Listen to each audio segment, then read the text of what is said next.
tentu saja pada kesempatan yang baik ini kita harus berterima kasih dan juga bersyukur kepada Tuhan bahwa Tuhan tetap masih bersama-sama dengan kita, bahkan memberikan kekuatan kepada seluruh tim medis yang sedang bekerja, terutama di Rumah Sakit Umum Daerah Mimika, kemudian juga di RS Rumah Sakit Tembagapura dan juga Rumah Sakit Mitra Masyarakat. Kabar gembira lainnya adalah total pasien yang meninggal masih tetap berjumlah 6 sampai hari ini, atau dalam 24 jam terakhir tidak ditemukan pasien yang dinyatakan meninggal dunia.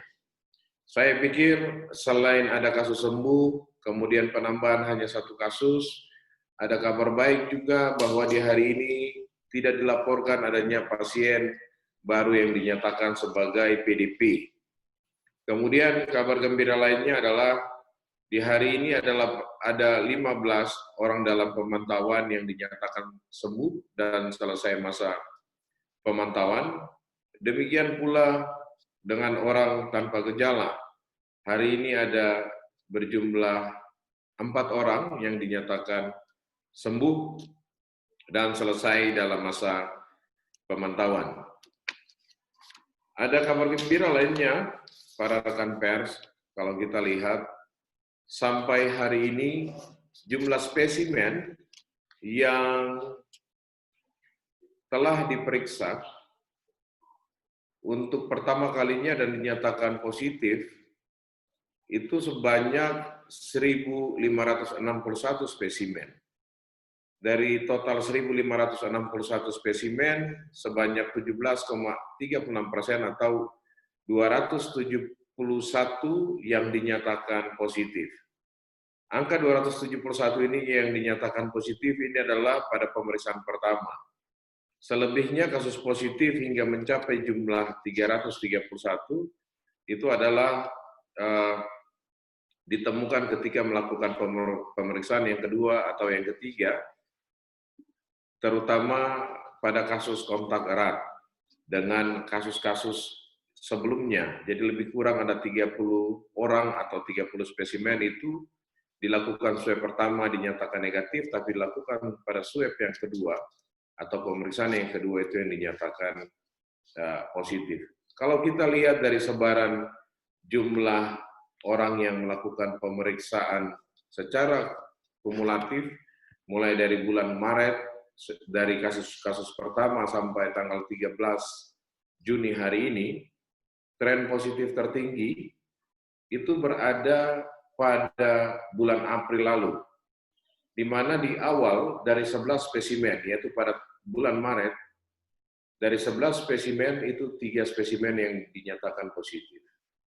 Kemudian di bulan April dari 3 spesimen yang positif meningkat menjadi 54 spesimen yang positif dari 191 spesimen atau orang yang diperiksa, atau sama dengan 28,27%.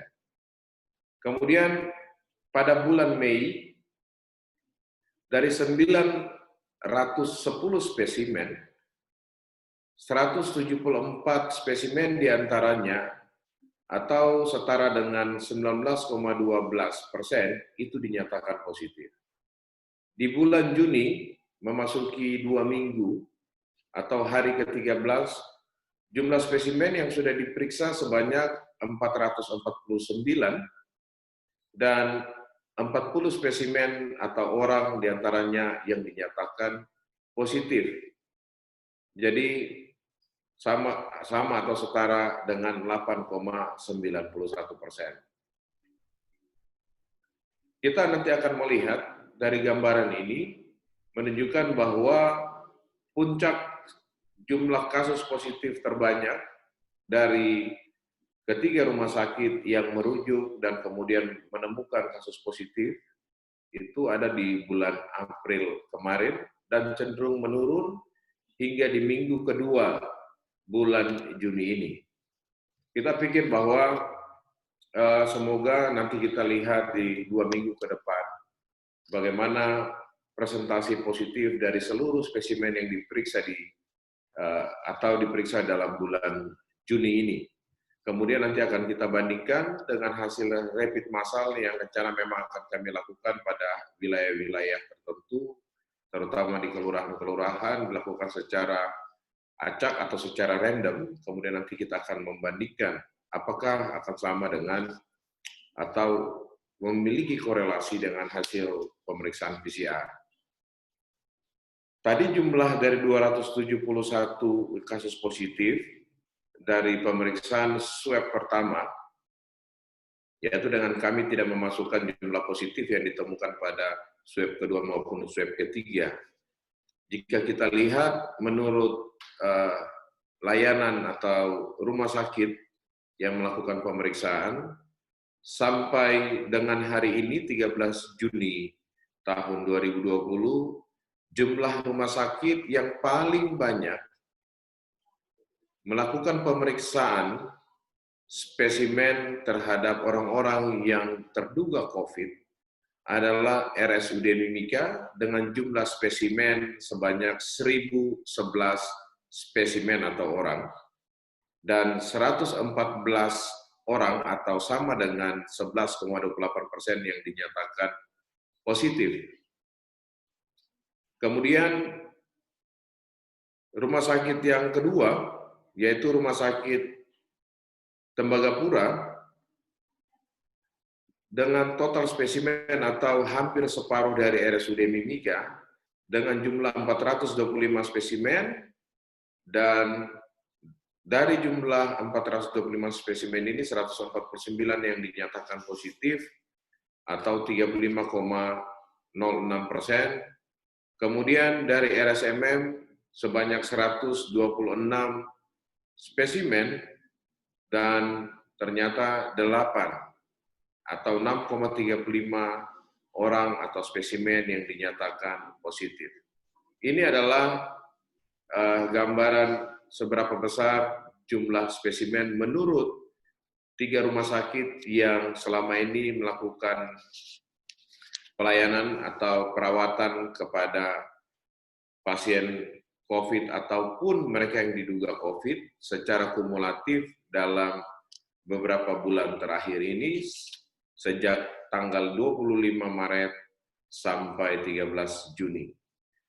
Rekan-rekan pers sekalian, pada kesempatan yang baik ini kami juga ingin menyampaikan sedikit gambaran tentang bagaimana proses pelayanan kepada para warga masyarakat di Kota Timika yang hendak melakukan perjalanan keluar Timika. Kalau jika di hari kemarin ada 350 orang pemohon yang akan melakukan perjalanan untuk melakukan pemeriksaan rapid test, dan hari ini mereka semua sudah dilakukan pemeriksaan rapid test, bahkan ada penambahan lebih kurang hampir 60 orang di hari ini. Jadi terjadi kenaikan pemeriksaan di hari ini sebanyak 408 orang yang sudah dilakukan pemeriksaan mulai tadi siang jam 1, bahkan ada juga yang melakukannya dari pagi jam 8 di 4 puskesmas, yaitu Puskesmas Timika, Puskesmas Timika Jaya, Puskesmas Wania, dan Puskesmas Pasar Sentral.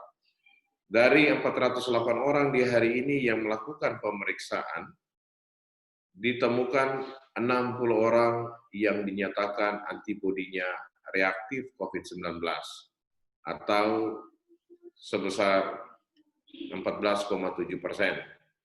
Dari 60 orang ini, tentu saja langkah yang sudah kami lakukan di malam hari ini yaitu memastikan mereka pertama untuk melakukan isolasi mandiri selama 10 hingga 14 hari, namun di tengah masa isolasi mandiri antara 10 sampai 14 hari ini, kami akan secepatnya melakukan tracing kontak dan mengusulkan di hari Senin untuk dilakukan swab. Kami sangat berharap 60 orang yang sudah menerima hasil pemeriksaan ini dan sesuai dengan protokol kesehatan, mereka kita minta untuk melakukan isolasi mandiri di rumah. Pesan kami ketika Anda melakukan isolasi mandiri di rumah, maka Anda harus tetap berada di dalam kamar yang digunakan untuk sebagai tempat isolasi. Yang kedua, tetap menggunakan masker ketika Anda harus keluar dari kamar untuk misalnya ke kamar kecil ataupun melakukan aktivitas seperti biasa, makan dan minum. Kalau boleh, untuk aktivitas makan dan minum tetap ada di dalam kamar, menjaga jarak, kemudian tetap menggunakan handscoon.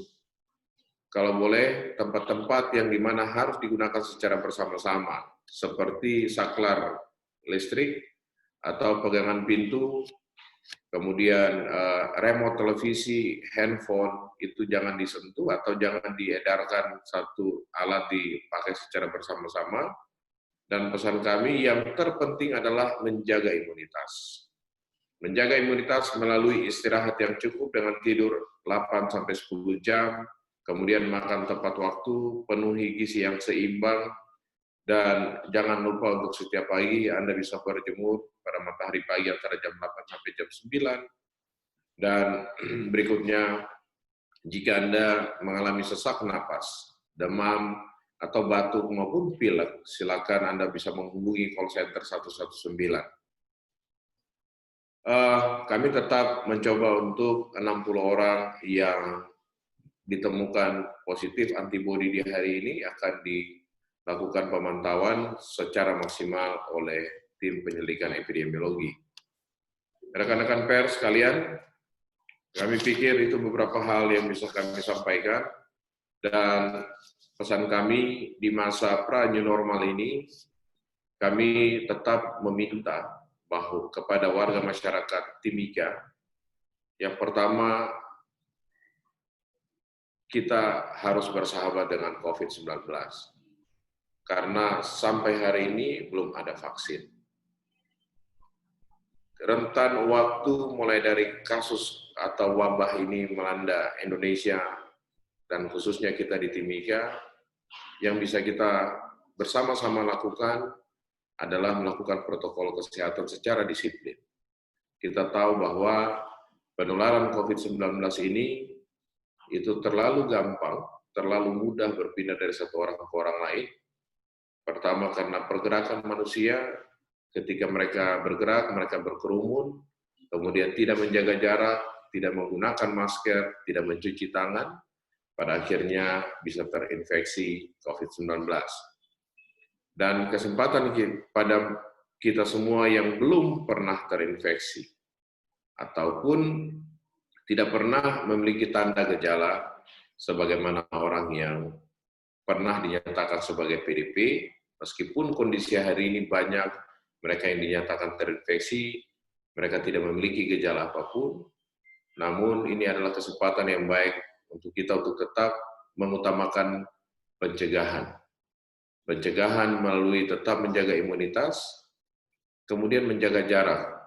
Ternyata menjaga jarak physical distancing, jadi menjaga jarak orang per orang, maupun dengan banyak orang atau social distancing, itu kita mampu terhindar hingga 8 bahkan 9 kali kita bisa terlindungi. Kalau bagaimana jika kita menggunakan masker? Kalau kita menggunakan masker, terutama menggunakan masker bedah dengan baik dan benar, yang setiap 4 jam harus diganti, dicuci, kemudian bisa digunakan kembali, terutama masker biasa, maka kita dengan masker bedah kita bisa terlindungi 7 kali dibandingkan mereka yang tidak menggunakan masker. Kemudian, kalau menggunakan masker biasa seperti apa? Menggunakan masker biasa pun kita bisa terlindungi sampai 5 kali dibandingkan mereka yang sama sekali tidak menggunakan masker. Masker biasa seperti apa? Kita lihat di pinggiran jalan kota Timika, hampir sebagian itu ada masker rumah tangga. Gunakan masker itu dengan benar, kemudian harus tetap bagian hidung dan mulut harus tetap tertutup, dan masker itu hanya bisa digunakan lebih kurang 2-4 jam, kemudian setelah itu harus dicuci, dikeringkan kembali, dan bisa digunakan. Kalau masker bedah memiliki daya lindung, itu lebih tinggi 2 kali lebih tinggi dibandingkan masker biasa atau masker rumah tangga. Bagaimana dengan mencuci tangan? Jika kita mencuci tangan dengan benar, yaitu dengan menggunakan sabun, di bawah air mengalir minimal 20 detik, kita bisa terlindungi itu bisa sampai 5 kali dibandingkan mereka yang tidak pernah cuci tangan. Bapak Ibu sekalian, jika kita melakukan social distancing, rajin mencuci tangan, kemudian tetap menggunakan masker, maka sebenarnya risiko kita tertular itu hanya 1% dibandingkan mereka yang sama sekali tidak melakukan apa-apa. Dan mau tidak mau, suka tidak suka kita di wilayah endemis TB, endemis penyakit saluran pernafasan seperti batuk pilek, marilah kita menggunakan masker sebagai gaya hidup kita. Masker bisa melindungi kita dan bisa melindungi saudara-saudara kita yang berada di sekeliling kita. Kami pikir ini beberapa pesan yang bisa kami sampaikan melalui tim pers kepada masyarakat. Apapun kondisi hari ini, kita harus tetap menyesuaikan dengan tatanan hidup kenormalan yang baru. Kemana-mana mari kita gunakan masker, kita rajin mencuci tangan, kita harus bisa menjaga jarak antara satu orang dengan orang lain, dan tetap kita bisa menjaga imunitas tubuh kita dengan istirahat 8-10 jam, makan teratur, berolahraga dengan teratur minimal 15 menit per hari. Kemudian jangan lupa untuk melakukan pemeriksaan kesehatan secara rutin, paling tidak 1 bulan atau paling lambat 3 bulan dalam sekali, 3 bulan sekali.